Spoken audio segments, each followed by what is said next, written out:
Welcome to Practical Product Management. This is a podcast where we talk about all things practical. Theory's great, books are great, frameworks are great. You should read them all. I'm sure the authors of all of those things will be really happy to have your money. We talk about how product management is done in context and needs to be done practically. And today we have Greg, who's going to talk to us about some really interesting things.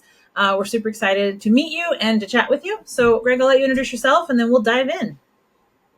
Yeah, really glad to be here.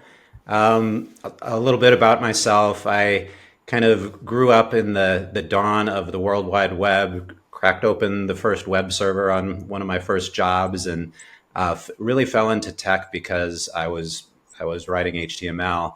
I got into coding, and on the engineering side, I wrote Java for a number of years. Really enjoyed it, but found continually was questioning, why are we building this thing? This is so stupid. Typical engineer. I could do better at this. And so then I started moving into, I was asking about product. I got a product role and found it was oh, it's not as simple as all that. There aren't obvious answers. But I found I really loved product management, got into leadership. I've really focused on growth stage startups. So for the past 18 years, I've been really fortunate to have three awesome companies I worked with. The first one went IPO, Jive Software. I've generally working in companies, I start when they're small, like 30 people, 30 to 70 people, up to 300 people, up to 70 million ARR. I'm currently a SVP of Product Management at SheerID. And here I am. I'm moved into product leadership, and I can tell you guys a little bit more about my journey, but I wanted to leave it there. I love it. There's so many directions to take this conversation. I'm really excited to meet you and have you join our little tribe here. I feel like you fit right in great. The first question I want to ask you, though, is you actually host a podcast and a newsletter called Powerful Introvert. And I know that this is sort of something that's come up before for us, and something that we hear from the people that we work with is, a lot of people in technical jobs are either extroverted introverts or introverted extroverts. And there's a level of exhaustion that comes with putting yourself out there every single day. And so why don't you tell us a little bit more about what your newsletter and podcast are, and why, what led you to start this? Yeah, absolutely. As you may have guessed, starting out on the engineering side, I am an introvert, and I was just continually kind of baffled. I'm super achievement oriented. I could always study my way through anything. Did well in school, and I think like a lot of engineers, I'll just brute force my way through this problem. But things weren't that easy. So over my career, I've had to develop a lot of skills and a lot of trial by fire, because a lot of my natural personality, I didn't come out of the barrel of the cannon or shotgun, whatever it is, presenting as a leader. So I really had to acquire a lot of those skills. And in particular, I rose to middle management, director, VP on an executive team. I'm just encountering increasing levels of chaos, ambiguity, confrontation, that, just at each stage, it kind of would push me beyond what I could handle. And so I just had to do personal work and figure out how to manage my emotions and calm myself in the situations until I could rely on my natural strengths, which, as I come to find out, as introverts, it's it's thinking on your own, having the time to think through a problem, and a little space there, which isn't always available when you're in the chaos of a company. Yeah. So kind of coming around the end of it, I really felt like I wanted to give back, and I wish I had someone who could give me some of this information when my 30-year-old self was kind of embarking on the leadership journey. And part of what I discovered is that there is a tremendous amount of information out there. I first really came across a book by Susan Cain, Quiet. She has an amazing TED Talk. I think a lot of people have seen it, but even then, it didn't really sink in until I really read that book and absorbed that information. And so my mission with this podcast and newsletter is to try to amplify the message and get it out there. I want more people to hear this. And, ultimately, I would love to help change the culture a little bit, because we have so many biases against introversion, introverted leaders. A lot of the way we run our meetings and the way we structure our business processes aren't favoring people, introverts. And so we talk about introverted extroverts, vice versa. Really, the statistics are up to 50% of the population are introverts.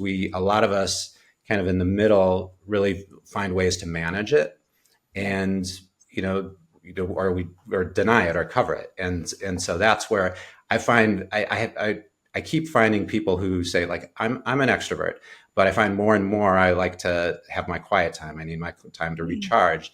Well, that's your introverted side. And I personally think that the introverted extroverts are the most interesting. They spend time in reflection. They create room for creativity, that sort of thing. So anyway, that's in a nutshell why I created this podcast and get to talk to amazing people like yourselves. I mean, I love it. I think this is, this is something that really speaks to my heart. And I know Leah and I have talked a lot about diversity in teams. And really, when you talk about the business processes not supporting, I would just say, like, diversity in general. I think that's something that I've sort of tested a lot with a lot of my teams. How do I allow for space? How do I introduce an idea, allow space for thought, space and time for thought, other than like just getting everybody in a room, letting only 2 or 3 people debate the idea and then making a decision, moving on? You're not making an informed decision. You're not actually serving your customer, and you're not leveraging the skills of your people. You're not bringing the whole team to a problem when you just use typical processes. So how do you use, asynchronous collaboration tools? And I don't know. Now I'm going to go and like listen to all of your podcasts, and then I'm going to be that extrovert that like sends you emails that makes you crazy. There's an exclamation point on the end of my name for a reason, I think. It's true. It's true. I am the chaos monkey. Yeah. Do you think? Yeah, and I appreciate that. And there's one of the things that you'll see in some of the work. I wrote an article. It's actually on the podcast about brainstorming. Like, what brainstorming is broken. Why are we still doing that after all these years? And this is actually a story from the Quiet Book. There was an ad man, Alex Osborne, who's like Don Draper, in the 40s and 50s, like this king of Madison Avenue. And he actually he's credited with coming up with brainstorming and popularizing it. And the idea is just, he has a book where he describes it, the wilder the ideas, the better, get everybody in a room, and, you can kind of imagine the madman scene. But that is really stuck. I mean, it's a great story. And it is fun in certain environments, but this is also like an environment that is perfectly calibrated to tune out all of your introverts, because they can't break in. They're sitting there, they're thinking internally and processing. And it turns out, this academic studies back it up, this doesn't work. But what does work is giving people the chance in advance to think of their ideas and then bring them in. And it's a little bit more of a triage and a building upon ideas when you get everybody in together. But that's the recommended path for getting the best ideas out of everybody. Yeah, I love that. Do you think that, by just following on to what you just said, do you think that there is, because, and again, I'm generalizing, introverts are more self-reflective and do spend more sort of quiet time thinking about, like, how is this going? What's going on? How did it, do you think that introverts are harder on themselves? I haven't lived inside the mind of an extrovert. Yeah. I can certainly attest that I have, and I do find that's true. I think spending time in reflection and does lead to more self-criticism. And I mentor a lot of introverts in my profession, and so I'm always trying to build them up and give them a lot of positive feedback, because they really do. I mean, they like direction on what they could do better, but a lot of times they are harder on themselves.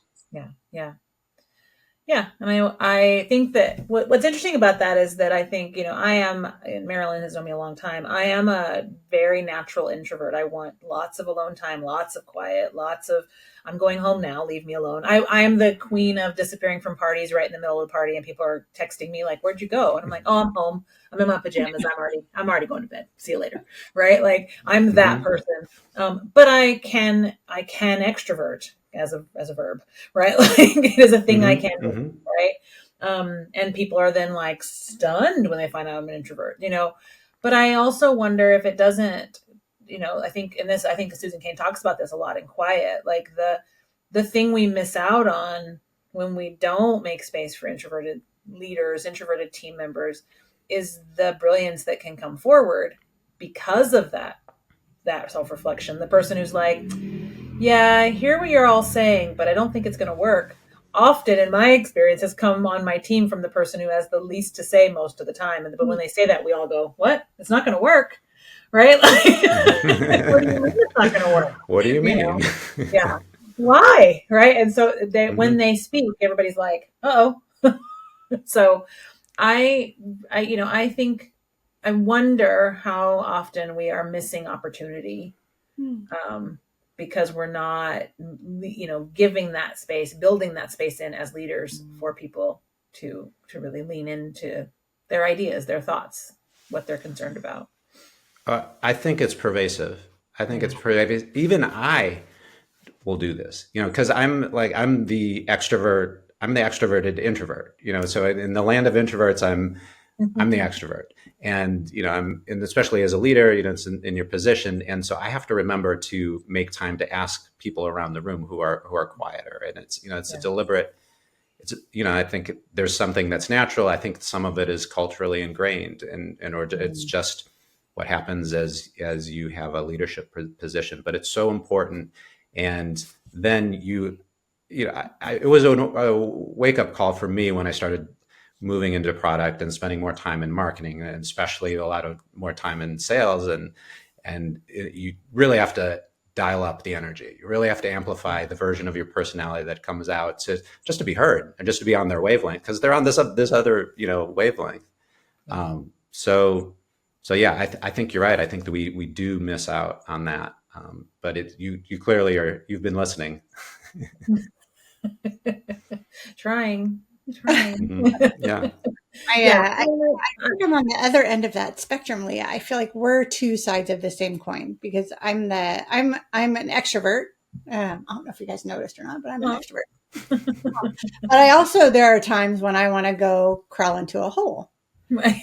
Or I don't want to walk into a room where I don't know anybody. Like, it takes that moment of like, all right, I got to do this, and I got to pretend like I'm already friends with people. But so it's really interesting, and I think there should probably be more dialogue. Actually, I feel like the three of us should get together and do like a tools for teams episode on how to like get the best ideas out of team. I think that would be sort of a fun conversation. Sorry, Leah, I interrupted you. Go ahead. No, it's okay. It's okay. One thing as we're talking about, I think that's a really good point, though, Marilyn. I think there is how. So there's two thoughts come to my mind. One is that so many of the folks we're working with as product leaders, with engineers, product managers, designers, etc., so many of them are going to be somewhere in this space. And quite frankly, many of them are also going to be somewhere on the spectrum. Yeah. And so masking is a huge part of what people do in order to feel like, okay, I can show up, I can fit in, I can try. And I know I do it. Like, there's an element of like, okay, to your point, okay, I'm going to go speak on this panel. I've got to walk in this room. I'm here. Right. It's a totally different person who shows up than the person who's on if you have to go into those things and I'm on the elevator with you, you wouldn't know that I was going to be the speaker. Right. Because I'm in the elevator, like, don't talk to me. Right. And then I walk into the room like, I'm ready to be talked to. Right. Like, it's like jazz hands. Right. You get 90 minutes before I disappear and turn into a pumpkin. Right. So I think that there's something to be said for our teams, like giving space for hey, we see you, we hear you, we understand you. Because probably a lot of the people that have been on my teams over the years think that I am an extrovert and that's how I've been successful, and they couldn't do what I'm doing, and I'm all, yeah, welcome.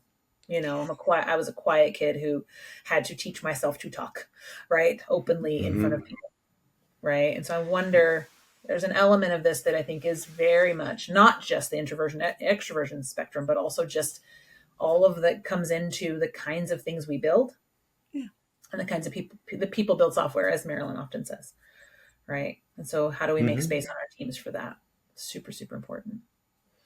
Yeah, yeah, and my work. I'm focusing on leaders, who people who realize, oh well, I want to have more influence, but it's not necessarily leader in title. I mean, it's really that drive. I want to have more influence, which I think a lot of people who don't want to have the title, they just really love what they're doing, but they want to have more influence. And um, what I've just in my career, I'm sure you've seen the same thing. People who are individual contributors have tremendous influence, more influence Yeah. than a lot of titled people.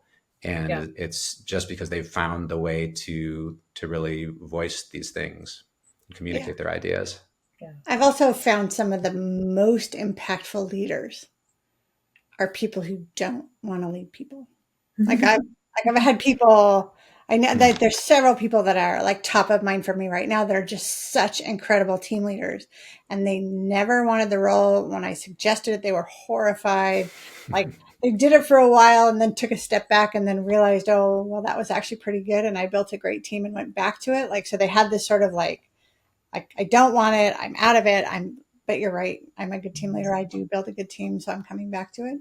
Yeah. And I don't think we make enough space or leave enough support for the people, uh, for people that are less extroverted and do make fantastic leaders and are inclusive and build these teams that just are so together and so cohesive. So Yeah.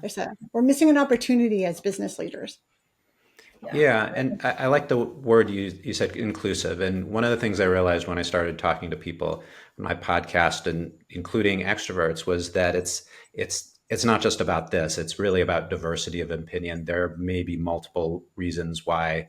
There are many reasons why someone might not feel comfortable speaking in a situation, and it could be Mhm. gender, race, other dynamics, or you mean even to your point, you know, people on the spectrum, and creating that structure for inclusive contribution is really how you're going to get the best out of everybody, Yeah. and the Yeah. best results for your company. Yeah. 100%. I mean, I was definitely what Marilyn just described. Even when we were at Amazon, I was like, I don't want to manage people. What are you talking about? I was the IC, high flying IC track all the time. And then when I managed people, people made me manage people.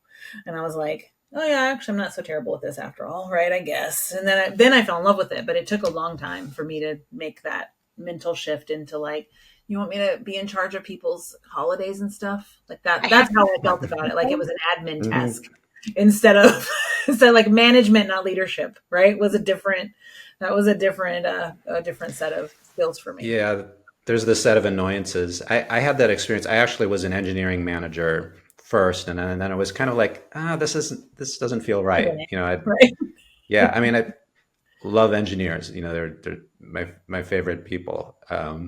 Very comfortable with engineers and all that, but um, it I realized it wasn't the kind of influence or the kind of problems I wanted to be focused Right. on. Right.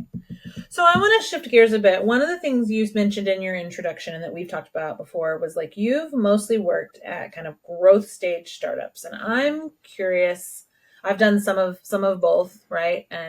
But I'm curious, what do you think is sort of common? And I am sort of taking a hard left here, but what do you think is common in the DNA of products that can grow and scale across time? Like, is there something that is like, there's a theme that you're looking for when you're looking at these kinds of companies? Or is it kind of each one stands on their own?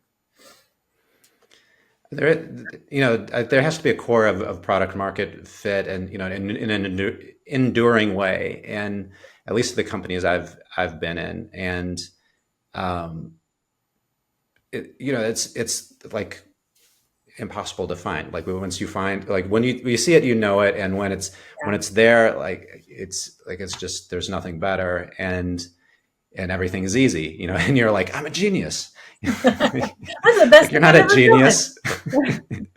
Yeah, you stumbled upon one of these things, and that's great. And I think you're just fortunate when you do. So that's why it's so much easier I haven't done the true startup myself, and I've really kind of jumped in after the hard part is over, and okay, I can help to scale up this product. And so it's, I mean, you know it by the signs where like there's pull from the market. People, the orders come in, it's almost in spite of all the problems with your product that Right. are there, and customers are willing to work with you. And so that's one of, I do also work with enterprise. I work with SaaS companies, and usually we're a small company working with large enterprise companies, Fortune 500, Fortune 10 companies. And so you really sit down with your customer and teams, and you get to know them, and you have these long-term relationships. And it's they're so grateful, and because you're solving this deep pain for them, and you're actually making them look like stars. The products for the companies I've worked with they make the careers for the people in these companies. Like they kind of catapult them. So that's the kind of problem that you're looking for to be solving for in the market, at least in this type of company I work in. Yeah. So thank you for the left, Leah. I think this conversation is fascinating. It brings to mind, so what you said is like these sorts of products, these sort of product market fits are magical. Like when you find them, they're like, you have to run to keep up. How do you stay humble in the face of that? Because there's plenty of Silicon Valley unicorn leaders that don't. And they think it's some personal attribute that they've come up with instead of like a lot of hard work, a little bit of fortune, and being a little bit smart, right? The ratio of like the ingredients it takes. So you've clearly been on a few of these rides, Greg. How do you maintain the humility to like then go back to a very small company and lean into a new problem space and not just bring a formula and smack it on top? Yeah, I mean, I think some of it is, the wiring, but back to the introvert wiring. But also, I wasn't the founder. I think it's the hardest for the founders because they worked so hard, and they stumbled on something, and it's like, well, I did it once, I can do it again. I've got it.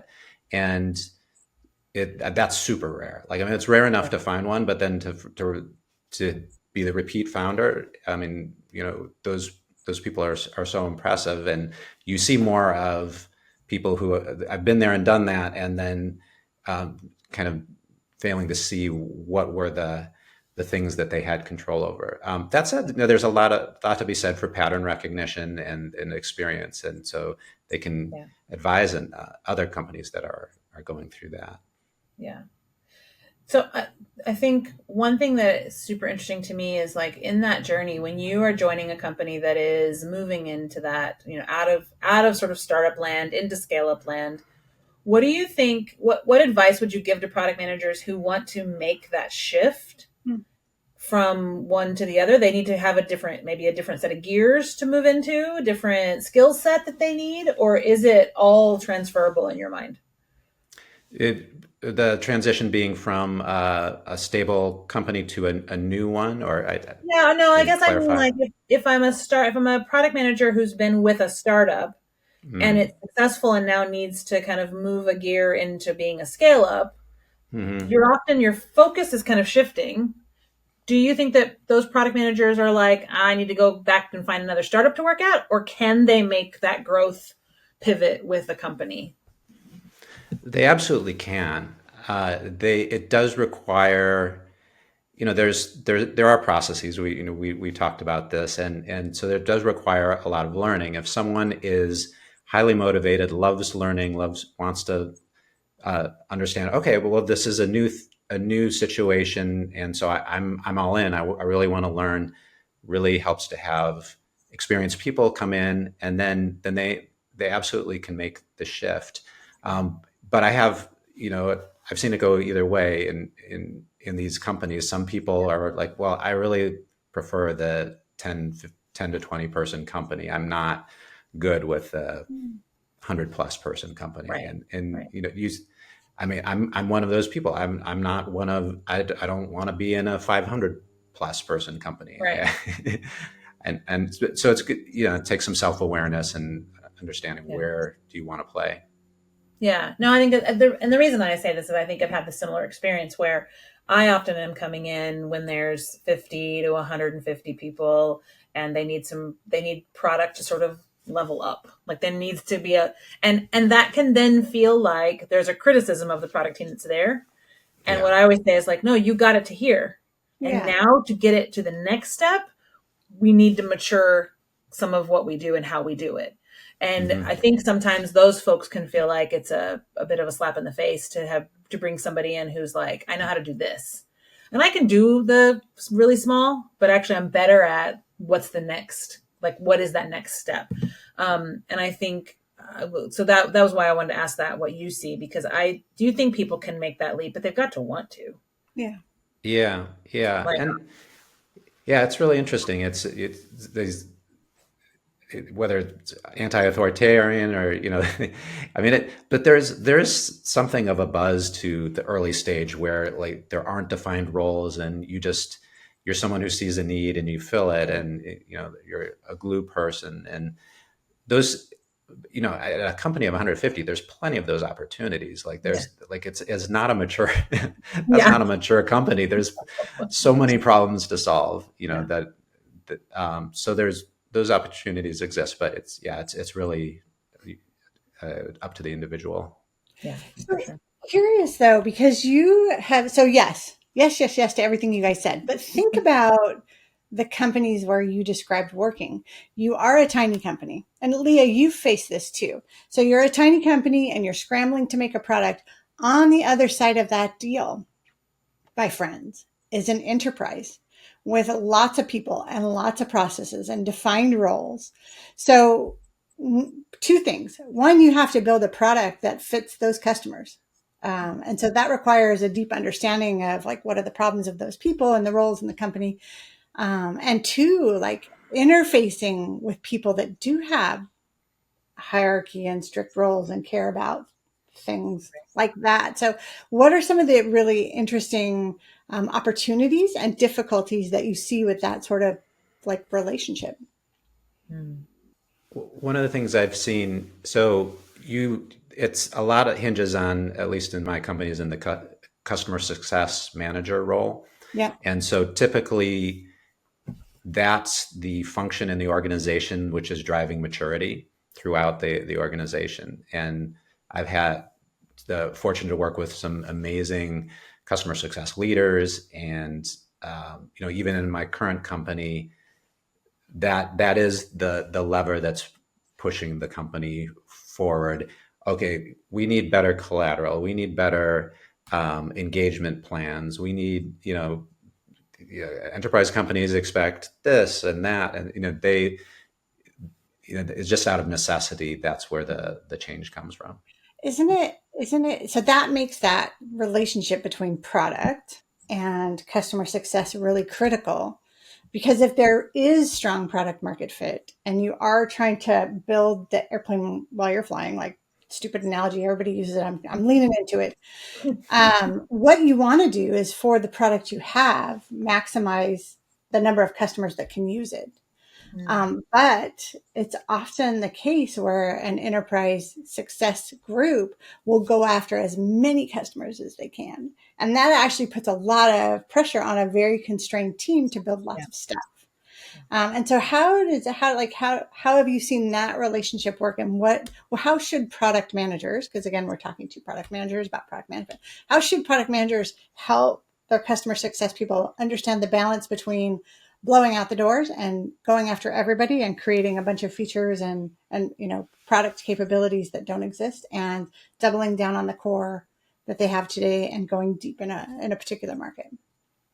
Yeah, that's a lot of, there's a lot of tension there, and it's a lot of providing context. And honestly, whether it's engineers or CSMs, it's really about the context with a strategy. Here's our current plans. Here's our amount of resources we have, and help us, partner with us to prioritize where we have space to move the needle. And with the enterprise, particularly some of these, Fortune 100 companies, they're used to getting everything they want, and they really throw their weight around. And so as a little company, you kind of have to put on an attitude, and you're like, look, I'm the innovator. I'm the expert here. This is what we've seen work with all your competitors. And then they listen. They're like, oh, is that what they're doing too? But it's still, they can throw their weight around. And so it's a really delicate balance. I try to make sure that we have capacity to deal with the unexpected things just related to maintaining critical customer relationships. But every one of those customer success managers, clients, have a special pet requests. And that's where you have these really challenging conversations where, like, yeah, we're not going to get it because the really big Papa Bear over here is getting theirs this quarter. Yeah, it's interesting because I think I feel like I've been on both sides of the table. I was at Amazon making deals with small companies and trying to figure out how we could take advantage of every penny we could get out of them in order to squeeze. And you could just say, well, if you don't want to do that, then we'll figure it out another way. And it was, I remember feeling kind of gross in those scenarios. I've also been on the other side of the table where I'm trying to build something and get an enterprise to participate. And I think one of the things you just said is some of this is remembering that now that I've been on both sides, when you've done that, you realize that on both sides of the table, there are some insecurities that are at play. Yeah. On one side, the small guys are like, uh-oh, this big company is going to take advantage of us, and they know more than we do, and they have more, their pockets are deeper, and they can say no. And so we have to say yes to everything.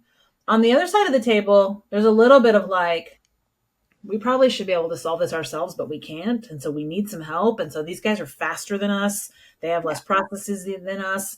They're more scrappy than we ever can be again. We used to be like this, and that's not our DNA anymore. There's insecurity on both sides. And if both players will come to the table and be like, let's figure out how to make this work. Like, we need each other, because if the big guy could do it, they would do it. Right. But listen, every time, I don't know if you've ever used my big example of this is that, at the outset of the pandemic, Amazon should have bought Zoom or one of those companies. Instead, they tried to build their own interface called Chime. And the last time I used it, it was still terrible. And I'm like, why didn't you guys just buy something? Right. But they have gotten into a spin of make it ourselves. Right. And it's more important if we do it ourselves. When, like, guys, going to a pandemic with a diverse team spread around the world, you should have bought somebody who was already good at this, right? Because your features are terrible, right? So I just say that because Google did that. They had Google Meet at the outset of the pandemic. They were like, okay, we got to get all the feature parity so that this will be a tool that gets hosted, and it got better fast, right? And so I use that example because, not that particular example, but I just think that there are insecurities on both sides. Yeah. And it's important to recognize that if you have something to offer, you have something to offer. So I often tell clients when I'm working with them, is like, companies that I work with, I'll say, like, you're not an apology. You have an offer. Don't go in as an apology. Like, you are not a walking apology. You're a company. You have something to offer. Go in and offer it. Oh, yeah, absolutely. And you're not going to serve that customer if you're doing something which you think is not in their best interest. Like, right. For one, you have to be viable. Like, you have to stay viable as a company, which means you have to sell to other and they should want you to be as strong as possible, just to deliver them the best quality solution and helping them to keep innovating. And usually it is a partnership conversation, and usually people are behind it. But then sometimes they're just facing other pressures. And so they like, but I really got to have this thing. Yeah. That's so super true. So one of the things that I think weaves the whole conversation we've been having together is, Marilyn and I have talked in the past on past podcasts about how much we have loved product managers who have joined our teams who came out of engineering. Yeah. They're often, they get it, and we don't have to, it's like, all we have to do is help them be product managers. What would you say? Neither of us has an engineering background. So yet we have run very technical teams, very platform heavy teams. Lots of engineers have worked. We've both led engineers as well. I'm curious, in the move from engineer to product, what do you think was the toughest thing for you? Yeah, I mean, it was really some of these more challenging situations, dealing with confrontation, really learning to speak up and be comfortable in those situations. Being able to sit in the hot seats was for me. I mean, talking with engineers is easy. They don't consider me technical anymore, so I can just ask questions and be like kind of gee whiz, but I am, I'm on to them. Do we need this? I was like, oh yeah, but do you need to do this now? Or could we do this in 6? I just know how to keep drilling in a way, just because I do understand more, which I see some of my people who haven't, sat in an engineering, they'll get to a certain point in questioning, but they won't go further because they're not sure. And that's an advantage. I won't say it's not an advantage, but there's so much more to product management and all these other aspects where I think it balances out. And, I see both technical and non-technical people be really successful in that role. Yeah. I guess the other side of that question is, in moving to product management, what did you love about it that made you go, I never need to go back to being an engineer? What made you stay? That's giving up the coding was hard. There's such a satisfaction in making things. And it was the creativity. I'm trying to think of a way to make this more specific. There are fewer constraints on what you can bring to solve the problem. Your problem is more constrained as an engineer. You just figure out this, and it's usually technical, and you can create new products, open new markets. It's like endless learning, and I just love that about product. Yeah. We were talking about, in one of our last podcasts, we were talking about engineers who come out of product managers come out of engineering, and I had a guy that worked for me who was an amazing engineer and a really great product manager. He's turned into an amazing product manager, but we had to turn off his GitHub access. Yeah, because he I was like, turn his shit off. He was like working on pull requests and doing that. I was like, stop writing code. His engineering his engineering partner came to me and was like, he's got you have to tell him to stop. And I was like, I have, turn it off. And he was like, okay. And I was like, think, like, he came in and was like, hey, I wasn't done. And I'm like, you are done. You were done months ago. You were done a long time ago. Remember? I can just fix it. It take me an hour. Like I'll just move this along. Oh God, the temptation's got to be terrible. It's 1,000%. I mean, I've had product managers that were not engineers that would constantly come up as one of my largest code contributors. And I'm like, how the hell do you get access? Like, get out of the freaking code. To your point, I think he just got tired of waiting for what they weren't picking up in the sprint. So he's like, okay, I'll go in there and look around. Right. No, you will not. Do your part. You just have to work on your influence skills more. Exactly.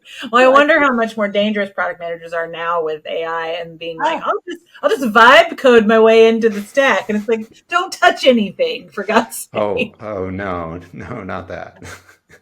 Yeah, because I would say about maybe 10 years ago now, which sounds crazy, I was like, I'm going to learn to code because that'll help me be a better product manager. And one of the engineers I was working with was like, please don't.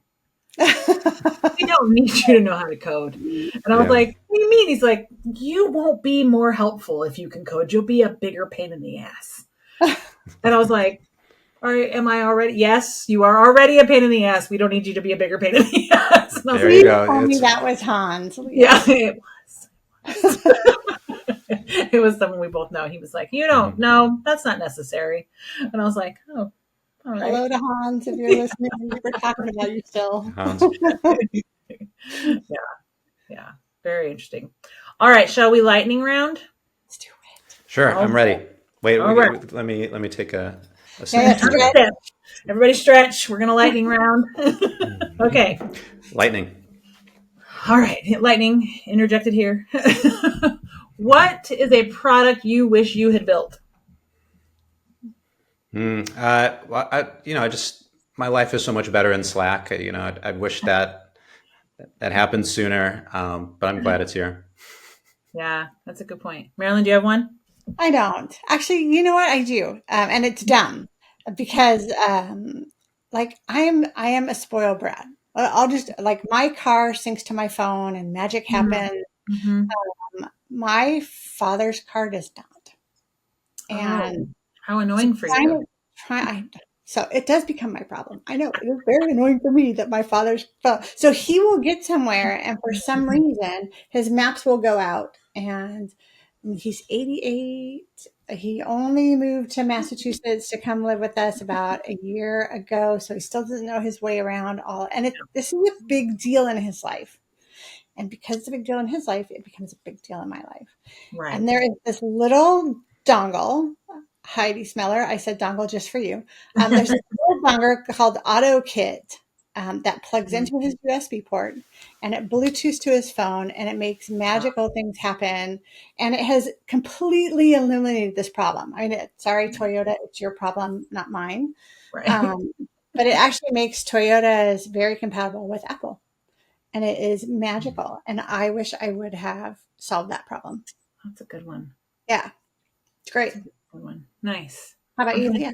Yeah, I'm trying to think if there's anything. I mean, listen, there's almost nothing in the world I love more than a good book. So I think after all these years, and we've talked about this before, Marilyn, after all these years, the Paperwhite is still my favorite thing that Amazon's ever created. And they've done a lot of things that I've taken advantage of over the years, but I still love, my Paperwhite is never far away.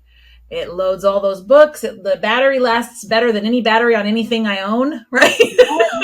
So that's and so sometimes I'm like, man, I wish I'd been on Dorothy's team when she was creating that. And like, I'm always like, man, like I just feel a tiny smidge of like, I wish I'd been on that team. So, and the tap to turn the page. I will tell you, when I get really tired and I'm reading a physical book, I'll tap the page. Then I'm like, no, the page. This has a page. I have to turn it. I love to tell people that story that Marilyn taps pages. Just like, I do. Greg, do you work better in the morning or at night, or is it dependent on what's going on and what you're working on? 100% the morning. Okay. Yeah, I wake up at 5:30 and I meditate, and then have coffee and breakfast, and then I'm going. Oh, it's horrible. And yeah, you should not bother talking to me about anything important after 3 p.m. Oh, okay, good to know. Good to know. Marilyn, it's not advised. I work best when I'm caffeinated, and I do not get up at 5 o'clock without a lot of prodding. But I like to stay up late. But I also I'm a night owl, but also not too late. Now that I'm getting old, like moderately night owl. How about you, Leah? I think I do my best work in the morning, but I'm better socially in the afternoon or evening. Like I do great alone work in the morning. I don't really want anybody to talk to me before about 10. I worked for a CEO during the pandemic. And right after that, man, he used to schedule meetings for 7:30, even when we had to be in the office. And me and his co-founder, man, we were pissed off. Neither of us liked to be anywhere by that time of morning. We would come in, and the other co-founder would hand me a cup of coffee angrily, and I would take it angrily. And the CEO would always be like, "How come you didn't give me a cup of coffee?" He's like, "Yeah, that's retribution." Yeah. So one Yeah. of us would buy the other one coffee every time, and the CEO would be like, "I want a cup of coffee." We're like, "Get it yourself. You made me get up and go across Berlin at 7 in the morning. This is your problem, not mine." So yeah. So I socialize better from about 4 o'clock on, but my work is much better early in the morning. So yeah. Okay, Greg, what do you think is one thing that, or whatever, however many, but what do you think is most misunderstood about introverts? Yeah. Um, it's really about their capabilities of being leaders. Hmm. I think people forget the leaders who are introverted who are in plain sight. We even forget about people like Barack Obama, like who was, very inspirational leader. We think about, spiritual leaders like, well, he was also a political leader, Gandhi, Eleanor Roosevelt. There's just profound influence in these people. And I like to say they're hiding in plain sight. So look Yeah. around and you'll see them. Yeah, absolutely. Absolutely. No, I think I 100% agree with that. I think for me, I also think when I say I'm an introvert or when I need to walk away, I think one of the things I feel misunderstood about is that I don't like people or that I don't care or that I'm Right. not, but Mm-hmm. I do. I deeply care. I deeply am invested. I just need energy in order to invest. Mm-hmm. And so I need to walk away. You need me to, right? Because if I keep going when I run out of energy, when I hit the wall, if you keep pushing me, you're gonna, poke the bear, you'll get a roar, right? Like a grumble. So so for me, it's not. I love people. I love my teams. I care deeply about how they feel and about culture. But I think it can be misunderstood that I got to walk away. I mean, like we had an offsite recently, and at the end of the day, when everybody else wants to go out, I'm like, I'm going back to my room. I'll see you guys in the morning. And everybody's like, you don't want to hang out. I'm like, I've hung out with you for the last 10 hours. I'm all hung It out, right? it kills me. Yeah, we go in these offsite meetings and 7 a.m. or till you know you stop talking like 6 p.m. You go to dinner and then after happy hour. Like I'm done by dinner time. Yeah, I was done talking to you at 4, right? Mhm. But I guess I'll go for 4 more hours. Like it's like, Yeah, so yeah, and some people love it. That's good yeah, for them.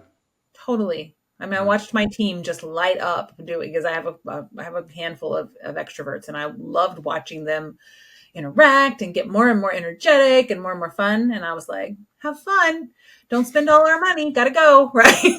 Hmm. So, Marilyn, what do you think? Why don't I can tell you what I think people misunderstand about extroverts Yeah, rather love than it. introverts, Hmm. since I don't think I'm an introvert. Yeah. I think I think a lot of people sometimes will think that extroverts don't care. Hmm. uh, Mm, because we're bouncing forward and we're like sometimes we forget to listen or we don't slow down enough to listen. mhm, And it's not that we don't care, it's just that mhm. we're super jazzed and we're full of energy, and think of it like in the case of myself, I equate myself to Tigger from Winnie the Pooh. Like, I am gone, man. I'm one woman party, and I want to bring everybody with me, and we're going to have the best time. And I don't see people Mm, hanging back sometimes. You have to actually tell me or ask me to slow down a minute. yeah, And I will, because I want you there. yeah, I'm ready to bounce. right. Right. Nice. Right. Mhm. Yeah, for That, sure. I just had an episode with a woman who's extroverted, and it's really the lesson out of that was like have empathy for people who are extroverts. Even the person who might be steamrolling you, they may not know, they may not realize it. And this woman talked about her story, and like, when she realized it, she's like, "Oh my God, I didn't realize I was doing this," and Yeah. she worked on that. So have that Yeah, empathy. yeah, I love that. All right, last question. If you do you have a favorite book, or author or writer that you follow that you would recommend to product managers, to young product For product. Oh, I always love the work that Teresa Torres does, the customer discovery. Customer discovery habits is a good place to start, and just get you in the practice of being curious and asking questions and talking to customers in a way that doesn't bias the things that they tell you. Love that. Thank you for that one. Marilyn, do you have a new one you want to share? Or anything? No, I'm going to go buy that one. Yeah, exactly. Me too. I've seen some of Teresa Torres' work, but I haven't read the book, so I think that's a purchase. Hold on, I'll get my paperweight and put it on there. Tap. Yeah, tap tap. Greg, thank you for coming and talking to us. This was so much fun. It was interesting. We got to ramble and wander together a bit, and that was really fun for us. We really enjoyed it. It's awesome. I enjoyed it too. Thanks for having me. Yeah, for sure. All right, everybody. We'll see you next time. Bye.